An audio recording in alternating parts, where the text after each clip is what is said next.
औज़ुबिल्लाहिमिनश्शैतानिर्रजीम बिस्मिल्लाहिर्रहमानिर्रहीम। हसूल औलाद की ख्वाहिश हर शादीशुदा फर्द को होती है।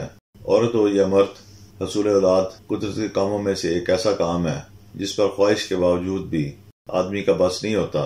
ऐसी सूरत हाल में जब आप हसूल औलाद के हवाले से परेशान हो, औलाद की पैदाइश में मसाइल आ रहे हों, चाहे वो औरत की वजह से हो या मर्द की वजह से, आपको एक पढ़ाई बता रहा हूँ, इसको करें, इंशाअल्लाह ताला ज़रूर आपको इसका फ़ायदा होगा। हसूल औलाद ख़ास तौर पर औलाद नरीना यानी लड़के की पैदाइश के हवाले से एक वीडियो काफ़ी तफसील के साथ रिकॉर्ड करवा चुका हूँ, जिसका लिंक आपको ज़ाइल में मिल जाएगा। सो इसे भी ज़रूर देखिएगा। ये दोनों वीडियोस आपको इस हवाले से फ़ायदा देंगी। एक पढ़ाई है, या अल्लाह या वारिसो या बाकियो या अल्लाह। इन अस्माए हुस्ना को किसी भी खुशबूदार पौधे के पत्ते पर लिख के रोज़ाना मियाँ बीवी एक एक पत्ता खा लें। ये अमल आपने मुसलसल करना है।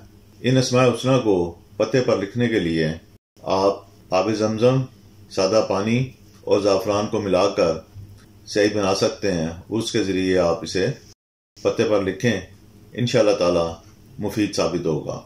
इन अस्माए हुस्ना की आप एक तस्बीह रोज़ाना फजर के बाद या किसी और मुकर्रर वक्त पर भी करें तो फ़ायद के असूल में आसानी होगी। वो जोड़े जो काफ़ी अरसे से इस मसले का शिकार होते हैं और कोई सूरत हाल उनके हक़ में नहीं पैदा होती, उनको मैं जो तस्बीह अभी बताई है, इसके अलावा सूरह कौसर को रोज़ाना 7 मरतबा पढ़ने का भी कहता हूँ। सो आप भी इसे नोट कर लें और इसे अपने रोज़मर्रा मामूल का हिस्सा बना लें। इंशाअल्लाह ताला अल्लाह के हुक्म से आप साहिब औलाद होंगे। अब तक के लिए इतने ही, इजाज़त दें, फिर मिलेंगे बशर्ते ज़िंदगी। अल्लाह हम सब पर अपनी रहमतें, बख्शिशें और फज़ल नाज़िल फरमाए। आमीन।